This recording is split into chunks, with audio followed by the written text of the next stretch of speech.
The Snake River is the remnant of cataclysmic events. Lava flows hundreds of feet deep. Floods that drained Lake Bonneville and ancient Lake Idaho. Patiently, relentlessly, the Snake has left an expansive plain and cut deep canyons. Indigenous peoples followed the seasonal cycles of snow and sun, harvesting fish from the river and game from migrating herds. They left traces, mysterious and indecipherable, marking both their presence and passage. Only recently has mankind attempted to harness the power of the Snake. With 17 hydroelectric plants on the Snake and its tributaries, Idaho Power has a large effect on this marvelous resource. That's just a fact. Reservoirs behind the dams provide recreation, irrigation, flood control, and new habitat for wildlife and fish.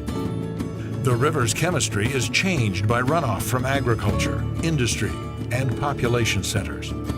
Reservoirs also change the natural flow and temperature of the river.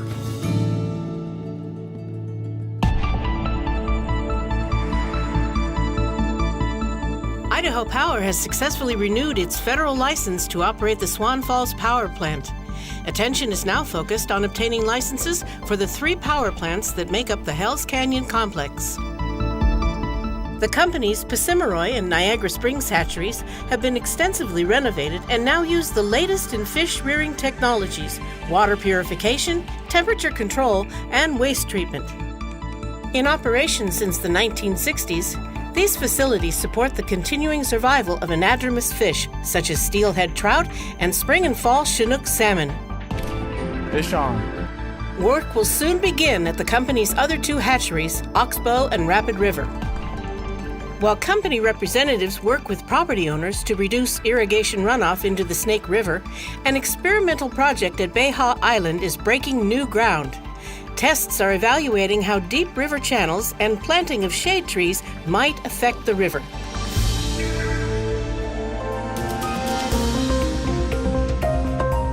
In 2012, we commissioned the Langley Gulch plant over near New Plymouth, Idaho.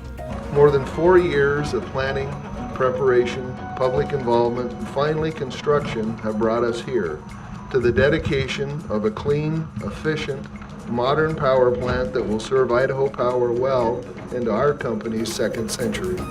It's a natural gas-fired combustion system. Langley is a reliable energy source available on demand to cover and to offset the naturally unpredictable fluctuations of all of our renewable resources.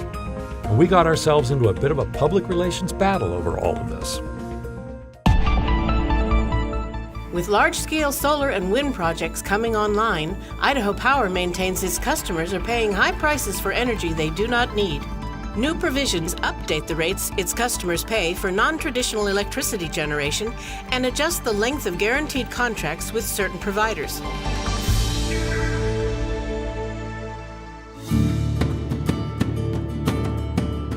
The economic recession at the turn of the century had a dramatic impact on Idaho Power's service area. The company lost tens of thousands of metered customers as businesses shuttered and people left the area. The regional economy needed 8 long years, but it eventually recovered. In 2017, Idaho Power set new records for both the number of customers and for peak electricity use. Our friends back east had bigger problems than we did. When Hurricane Sandy slammed into the eastern seaboard, Idaho Power sent trucks, equipment, tools, and a couple of crews to help rebuild their heavily damaged electrical system out there on Long Island. Yeah, they just walked in and said there's a chance to go to New York and help. And I said, I'm in. And people actually noticing, hey, you're from Idaho and you're here to help us. That's great. You know, yeah, I mean, it made you feel good about who you work for. We've put a fleet of electric vehicles on the road, both hybrids and plug-ins. Our pilot programs study the car's range, drivers' charging habits, and how these new loads affect distribution. We worked closely with communities and federal agencies to explain our plans to build 2 big transmission lines. One coming from Wyoming into Idaho, and one that will connect Idaho to the Pacific Northwest energy production centers. In 2010, we began distribution improvements. Old structures and conductor got replaced. New lines built to increase reliability in mountain communities. Miles of decades-old underground power cables were replaced. The transmission system and substations have been hardened against the growing threat of cyber attacks. And the company started using digital media. Customers can now see outage maps and manage their accounts and receive instant communications on their mobile devices.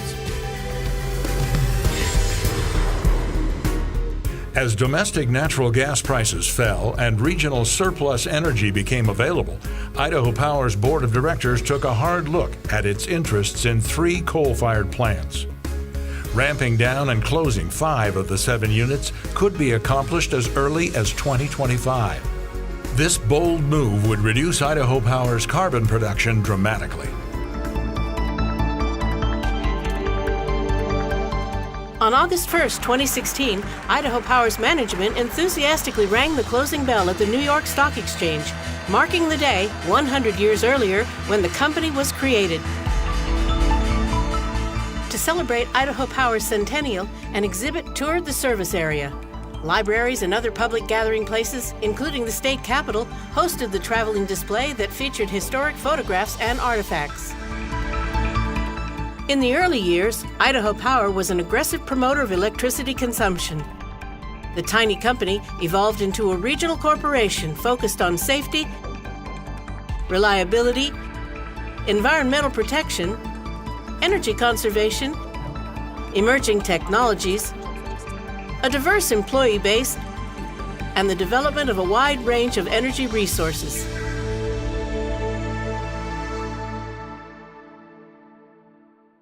Idaho Power's first century has seen a lot of changes.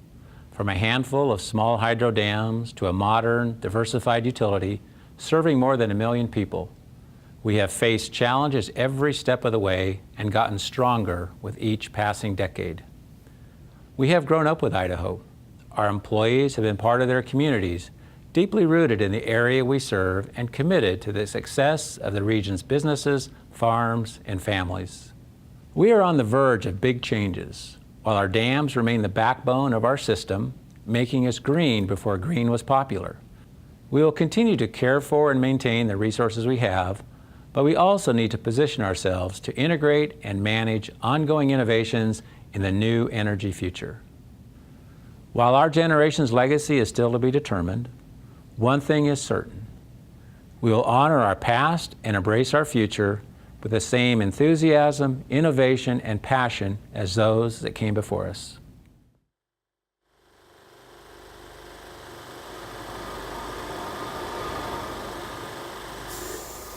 Howdy, folks. Welcome back to the old Swan Falls Power Plant.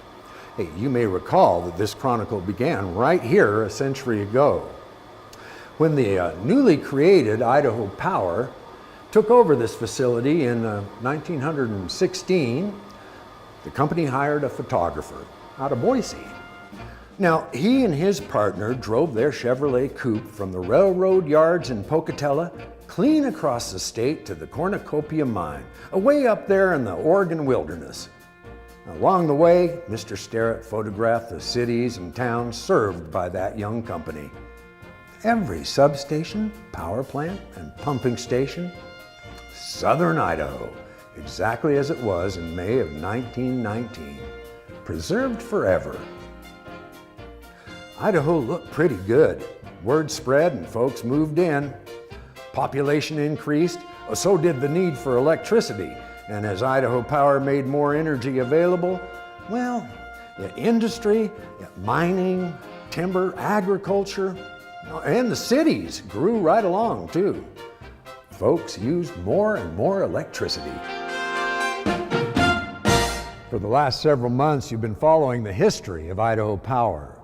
Now, the history of Southern Idaho, you may have noticed, was unfolding at the same time. Of course, we don't know what the next century will bring, but we're sure glad you could be our guests on this unique 100-year journey. These stories were presented by our narrator, Doug Copsey, our newsreel announcer, Carol Whiteleather, David Bogie, and me, I'm Stitch Marker. Thanks for coming along. Been our pleasure. Oh, and now you know why Idaho's the only state in the Union named after a power company. Yep, might just be true. Be seeing you.